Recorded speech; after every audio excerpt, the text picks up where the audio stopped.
पुस्तकालय कृष्ण देवत्व के सर्वोच्च व्यक्तित्व अध्याय 83 द्रौपदी कृष्ण की रानियों से मिलती है। कई आगंतुक थे जो कृष्ण को देखने आए थे और उनमें से पांडव थे जिनका नेतृत्व राजा युधिष्ठिर कर रहे थे।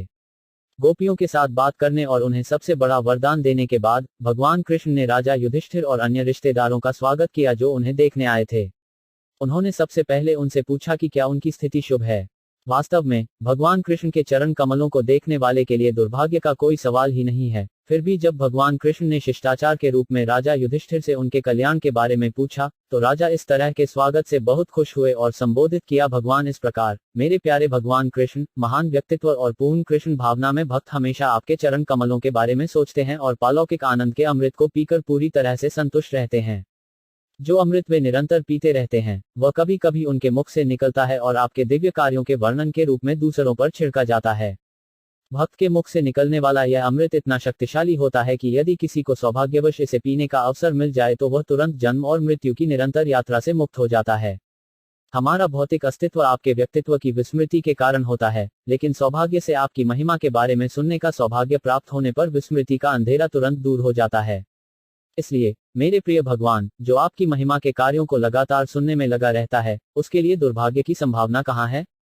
चूंकि हम पूरी तरह से आपके प्रति समर्पित हैं और आपके चरण कमलों के अलावा कोई अन्य आश्रय नहीं है, इसलिए हम हमेशा अपने सौभाग्य के प्रति आश्वस्त रहते हैं। मेरे प्रिय भगवान, आप असीमित ज्ञान और पालौकिक आनंद के सागर हैं। भौतिक जीवन के 3 चरणों जागृत, निद्रा और गहन निद्रा में मानसिक मनगढ़ंत प्रतिक्रियाओं की प्रतिक्रियाएं कृष्ण भावनामृत में मौजूद नहीं हो सकती।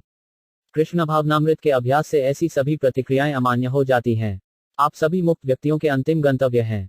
अपनी स्वतंत्र इच्छा से ही आप अपनी आंतरिक शक्ति योगमाया के उपयोग से इस धरती पर अवतरित हुए हैं और जीवन के वैदिक सिद्धांतों को फिर से स्थापित करने के लिए आप एक सामान्य मनुष्य की तरह प्रकट हुए हैं। चूंकि आप सर्वोच्च व्यक्ति हैं जो आपके प्रति पूरी तरह से आत्मसमर्पण कर चुका है, उसके लिए कोई दुर्भाग्य नहीं हो सकता है। जब भगवान कृष्ण विभिन्न प्रकार के आगंतुकों से मिलने में व्यस्त थे और जब वे भगवान को प्रार्थना करने में लगे हुए थे तो कुरु वंश और यदु वंश की महिला सदस्यों ने एक दूसरे से मिलने और भगवान कृष्ण के पालौकिक लीलाओं के बारे में बात करने का अवसर लिया। द्रौपदी द्वारा पहली पूछताछ भगवान कृष्ण की पत्नियों से की गई थी। उसने उन्हें संबोधित किया, मेरी प्यारी रुक्मिणी, भद्रा, जाम्बवती, सत्या, सत्यभामा, कालिंदी, शैब्या, मित्रविंदा, लक्ष्मण, रोहिणी और भगवान कृष्ण की अन्य सभी पत्नियां, क्या आप कृपया हमें बताएंगे कि कैसे भगवान कृष्ण, भगवान के परम व्यक्तित्व, तुम्हें अपनी पत्नियों के रूप में स्वीकार किया और सामान्य मनुष्यों के विवाह समारोहों के अनुसरण में तुमसे विवाह किया?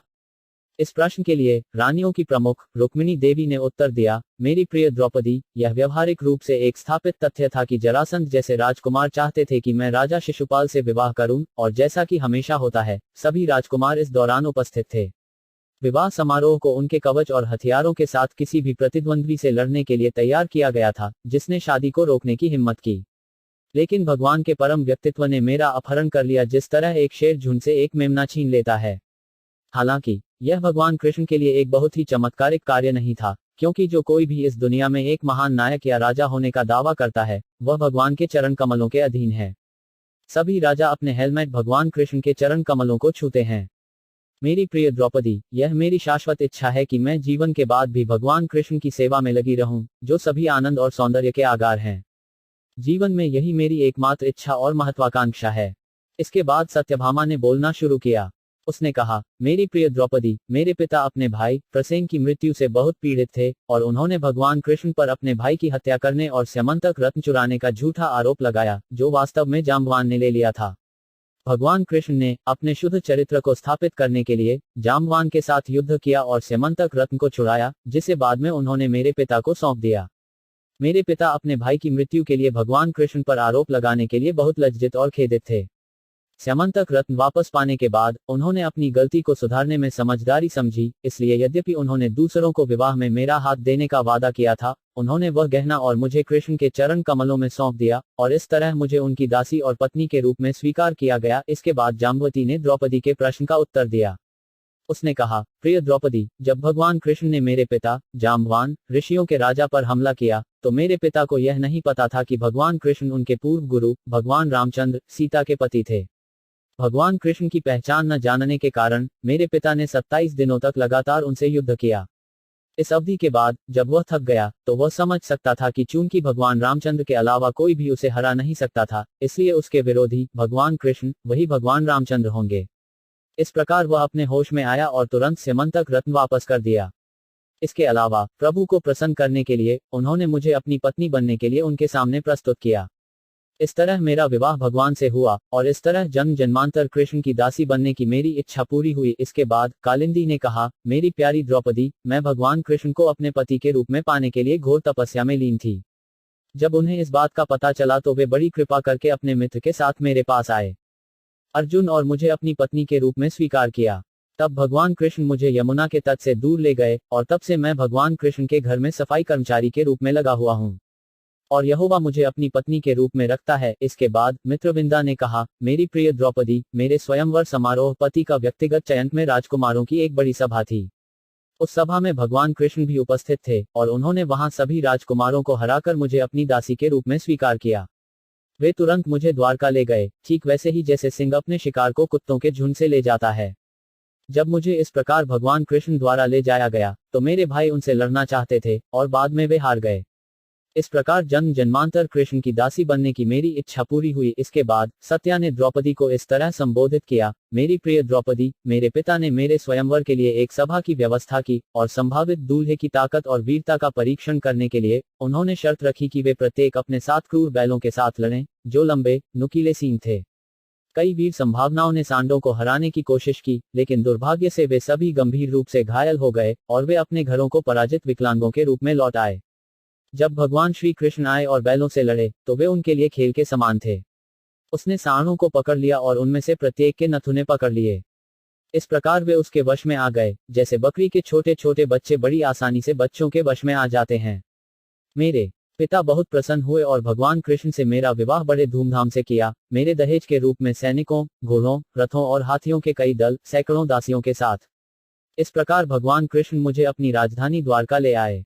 वापस लौटते समय उन पर कई राजकुमारों ने हमला किया, लेकिन भगवान कृष्ण ने उन सभी को हरा दिया और इस तरह मुझे एक दासी के रूप में उनके चरण कमलों की सेवा करने का सौभाग्य मिला है। इसके बाद भद्रा ने बोलना शुरू किया। उसने कहा, मेरी प्रिय द्रौपदी, भगवान कृष्ण मेरे मामा के पुत्र हैं। सौभाग्य से मैं उनके चरण कमलों की ओर आकर्षित हो गया। जब मेरे पिता ने मेरी इन भावनाओं को समझा तो उन्होंने व्यक्तिगत रूप से मेरे विवाह की व्यवस्था की, भगवान कृष्ण को मुझसे विवाह करने के लिए आमंत्रित किया और उन्हें दहेज में एक अक्षौहिणी या सशस्त्र बलों का विभाजन, कई नौकरानियों और अन्य शाही सामग्री के साथ दिया। मुझे नहीं पता कि मैं जीवन के बाद भगवान कृष्ण की शरण पा सकूंगा या नहीं, लेकिन फिर भी मैं भगवान से प्रार्थना करता हूं कि मैं जहां भी जन्म लूं, मैं उनके चरण कमलों के साथ अपने संबंध को न भूलूं। तब लक्ष्मण ने कहा, मेरी प्रिय रानी, कई बार महान ऋषि नारद को भगवान कृष्ण की लीलाओं का गुणगान करते हुए सुना। जब मैंने नारद को यह कहते सुना कि भाग्य की देवी लक्ष्मी उनके चरण कमलों की ओर आकर्षित हैं, तो मैं कृष्ण के चरण कमलों की ओर आकर्षित हो गया। तब से मैं हमेशा उनके बारे में सोच रहा हूं और इस प्रकार उनके प्रति मेरा आकर्षण बढ़ गया है। मेरी प्रिय रानी, पिता का मुझ पर बहुत स्नेह था। जब वह समझ गया कि मैं कृष्ण के प्रति आकर्षित था, तो उसने आपके पिता द्वारा तैयार की गई योजना के समान एक योजना बनाई। स्वयंवर के दौरान भावी दूल्हे को अपने तीरों से एक मछली की आंखों को छेदना था। आपके और मेरे स्वयंवर में प्रतियोगिता के बीच का अंतर यह था कि आपके स्वयंवर में मछली छत पर खुले तौर पर लटकी हुई थी, स्पष्ट दृश्य में, लेकिन मेरे स्वयंवर में मछली ढकी हुई थी और केवल पानी के एक बर्तन में उसके प्रतिबिंब से देखी जा सकती थी।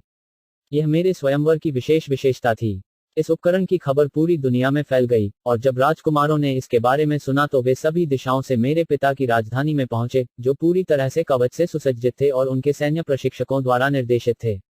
उनमें से प्रत्येक ने मुझे अपनी पत्नी के रूप में जीतना चाहा और एक के बाद एक उन्होंने मछली को छेदने के लिए वहां छोड़े गए धनुष और बाण को उठाया। कई तो धनुष के दोनों सिरों पर डोरी भी नहीं जोड़ पाते थे और मछली को छेदने का प्रयत्न किए बिना धनुष को ज्यों का त्यों छोड़कर चले जाते थे। कुछ ने बड़ी मुश्किल से एक सिरे से दूसरे सिरे तक डोरी खींची, लेकिन दूसरे सिरे को बांधने में असमर्थ होने के कारण वे बसंत के धनुष से अचानक नीचे गिर गए। मेरी प्रिय रानी, यह जानकर आश्चर्य होगा कि मेरे स्वयंवर की बैठक में कई प्रसिद्ध राजा और वीर उपस्थित थे। जरासंध, अम्बष्ट, शिशुपाल, भीमसेन, दुर्योधन और कर्ण जैसे वीर बेशक धनुष को तानने में सक्षम थे, लेकिन वे मछली को छेद नहीं सकते थे, क्योंकि वह ढकी हुई थी और वे प्रतिबिंब से उसका पता नहीं लगा सकते थे।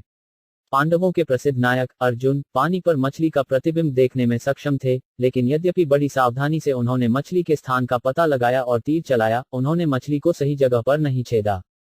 लेकिन उसका तीर कम से कम मछली को छू गया, और इसलिए उसने खुद को अन्य सभी राजकुमारों से बेहतर साबित कर दिया। जितने भी राजकुमारों ने लक्ष्य भेदने का प्रयास किया, वे निराश हो गए, अपने प्रयासों में चकित हो गए, और कुछ उम्मीदवारों ने प्रयास किए बिना ही स्थान छोड़ दिया। लेकिन जब अंत में भगवान कृष्ण ने धनुष उठाया, तो वे धनुष की डोरी को बहुत ही अच्छी तरह से बांध पाए, आसानी से, जैसे एक बच्चा एक खिलौने के साथ खेलता है। उसने तीर रखा, और केवल एक बार पानी में मछली के प्रतिबिंब को देखते हुए उसने तीर चलाया, और छेदी हुई मछली तुरंत नीचे गिर गई। भगवान कृष्ण की यह विजय दोपहर के समय संपन्न हुई, जिसे अभिजीत कहा जाता है, जिसे खगोलीय रूप से शुभ माना जाता है। उस समय जया जया पूरी दुनिया में सुना गया था, और आकाश से स्वर्ग के निवासियों द्वारा पीटे गए ढोल की आवाजें आई थीं। बड़े बड़े देवता हर्ष से व्याकुल हो उठे और पृथ्वी पर पुष्पों की वर्षा करने लगे। उस समय मैंने प्रतियोगिता के क्षेत्र में प्रवेश किया, और जब मैं चला तो मेरे पैरों की टखने की घंटियां बहुत सुरीली लग रही थीं। मैं नए रेशमी वस्त्रों के साथ अच्छी तरह से तैयार था, फूलों ने मेरे बालों को सजाया था, और भगवान कृष्ण की जीत के कारण मैं परम आनंद में था और बहुत ही मनभावन मुस्कान थी। मैंने अपने हाथों में गहनों से जड़ा हुआ एक सोने का हार ले रखा था, जो बीच बीच में झिलमिलाता रहता था। मेरे घुंघराले बाल मेरे चेहरे को घेरे हुए थे, जो मेरे विभिन्न झुमकों के प्रतिबिंब के कारण एक चमकदार चमक के साथ चमक रहा था। मेरी आंखें झपक रही हैं। मैं पहले उपस्थित सभी राजकुमारों को देखा, और जब मैं अपने भगवान के पास पहुंचा तो मैंने बहुत धीरे से सोने का हार उनके गले में डाल दिया। जैसा कि मैं आपको पहले ही बता चुका हूं, प्रारंभ से ही मेरा मन भगवान कृष्ण द्वारा आकर्षित था, और इस प्रकार मैंने भगवान की माला को अपनी महान विजय माना। जैसे ही मैंने अपनी माला भगवान के गले में डाली, तुरंत ही मृदंग, पत्थर और अनाक, ड्रम, शंख, नगाड़े और अन्य वाद्य यंत्रों का संयुक्त कंपन सुनाई दिया, जिससे एक कोलाहलपूर्ण ध्वनि उत्पन्न हुई। और जब संगीत बजाया गया, तो विशेषज्ञ पुरुष और महिला नर्तकियों ने नृत्य करना शुरू कर दिया और गायकों ने मीठा गाना शुरू कर दिया। मेरी प्रिय द्रौपदी, जब मैंने भगवान कृष्ण को अपने पूजनीय पति के रूप में स्वीकार किया और उन्होंने मुझे अपनी दासी के रूप में स्वीकार किया, तो निराश राजकुमारों में कोलाहल मच गया। वे सभी अपनी कामुक इच्छाओं के कारण बहुत उत्तेजित थे, लेकिन मेरे पति ने, उनकी परवाह किए बिना, चतुर्भुज नारायण के रूप में, मुझे तुरंत अपने रथ पर ले लिया, जिसे 4 उत्कृष्ट घोड़ों द्वारा खींचा गया था। राजकुमारों के विरोध की अपेक्षा करते हुए उन्होंने स्वयं को कवच पहनाया और अपना धनुष लिया, जिसका नाम सारंग था, और फिर हमारे प्रसिद्ध सारथी दारुका ने एक पल की देरी के बिना द्वारका शहर की ओर सुंदर रथ चलाया। इस प्रकार सभी राजकुमारों की उपस्थिति में मुझे बहुत जल्दी से ले जाया गया, जैसे कि एक शेर द्वारा एक हिरण को झुंड से दूर ले जाया जाता है। कुछ राजकुमार हमारी प्रगति को रोकना चाहते थे, और इस प्रकार उचित हथियारों से लैस होकर उन्होंने हमारा विरोध किया, जैसे कुत्ते एक शेर के प्रगतिशील मार्च का विरोध करने की कोशिश करते हैं। उस समय भगवान कृष्ण के शारंग धनुष द्वारा छोड़े गए बाणों के कारण कुछ राजकुमारों ने अपने हाथ खो दिए, उनमें से कुछ ने अपने पैर खो दिए, कुछ ने अपने सिर और अपने प्राण खो दिए, और अन्य युद्ध के मैदान से भाग गए। भगवान के सर्वोच्च व्यक्तित्व ने तब ब्रह्मांड के सबसे प्रतिष्ठित शहर द्वारका में प्रवेश किया, और जैसे ही उन्होंने शहर में प्रवेश किया, वे चमकते सूरज की तरह दिखाई दिए। उस अवसर पर पूरे द्वारका नगर को अत्यधिक सजाया गया था। पूरे द्वारका में इतने झंडे और बंधनवार और द्वार थे कि धूप भी शहर में प्रवेश नहीं कर सकती थी। मैं आपको पहले ही बता चुका हूं कि मेरे पिता मुझ पर बहुत स्नेह रखते थे, इसलिए जब उन्होंने देखा कि भगवान कृष्ण को अपने पति के रूप में पाकर मेरी इच्छा पूरी हो गई है, तो वे बड़ी खुशी में मित्रों और रिश्तेदारों को विभिन्न प्रकार के उपहार देने लगे, जैसे मूल्यवान वस्त्रों, गहनों, शैयाओं और आसनों के रूप में।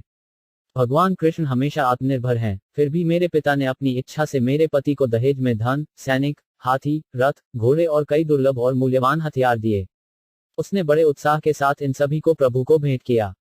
मेरी प्रिय रानी, समय मैं अनुमान लगा सकता था कि अपने पिछले जन्म में मैंने अवश्य ही कोई अद्भुत पवित्र कार्य किया होगा, और इसके परिणाम स्वरूप मैं इस जीवन में भगवान के परम व्यक्तित्व के घर की दासियों में से एक हो सकती हूँ।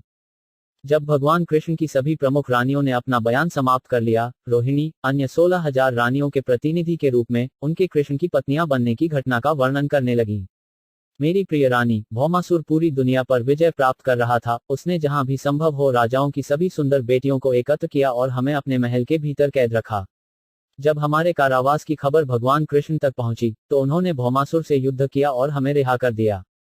भगवान कृष्ण ने भौमासुर और उसके सभी सैनिकों को मार डाला, और यद्यपि उन्हें एक भी पत्नी स्वीकार करने की आवश्यकता नहीं थी, फिर भी उन्होंने हमारे अनुरोध पर हम सभी 16,000 से विवाह किया। मेरी प्रिय रानी, एकमात्र योग्यता यह थी कि हम हमेशा भगवान कृष्ण के चरण कमलों के बारे में सोच रहे थे, जो बार बार जन्म और मृत्यु के बंधन से खुद को मुक्त करने का तरीका है। मेरी प्रिय रानी द्रौपदी, कृपया हमसे यह ले लें कि हम किसी ऐश्वर्य जैसे राज्य, साम्राज्य या स्वर्गीय भोग की स्थिति के पीछे नहीं हैं। हम ऐसे भौतिक ऐश्वर्य का आनंद नहीं लेना चाहते हैं, न ही हम यौगिक सिद्धियों को प्राप्त करना चाहते हैं, न ही भगवान ब्रह्मा के उच्च पद को प्राप्त करना चाहते हैं, न ही हम कोई अलग चाहते हैं। मुक्ति के प्रकार सारूप्य, सालोक्य, सार्ष्टि, सामीप्य या सायुज्य, हम इनमें से किसी भी ऐश्वर्य से बिल्कुल भी आकर्षित नहीं होते हैं। हमारी एकमात्र महत्वाकांक्षा भगवान कृष्ण के चरण कमलों से जुड़ी धूल के कणों को जीवन के बाद अपने सिर पर धारण करना है। भाग्य की देवी भी सुगंधित केसर के साथ उस धूल को अपने स्तनों पर रखने की इच्छा रखती हैं। हम केवल इस धूल की कामना करते हैं, जो कृष्ण के चरण कमलों के नीचे जमा हो जाती है जब वे एक चरवाहे के रूप में वृंदावन की भूमि पर यात्रा करते हैं। विशेष रूप से गोपियां और चरवाहे पुरुष और आदिवासी जनजातियां हमेशा वृंदावन की सड़कों पर घास और पुआल बनने की इच्छा रखते हैं, कृष्ण के चरण कमलों द्वारा कुछ ले जाने के लिए। मेरी प्रिय रानी, हम जीवन के बाद भी ऐसे ही बने रहना चाहते हैं, बिना किसी अन्य इच्छा के। इस प्रकार कृष्ण के 83वें अध्याय का भक्तिवेदांत तात्पर्य समाप्त होता है। द्रौपदी कृष्ण की रानियों से मिलती है।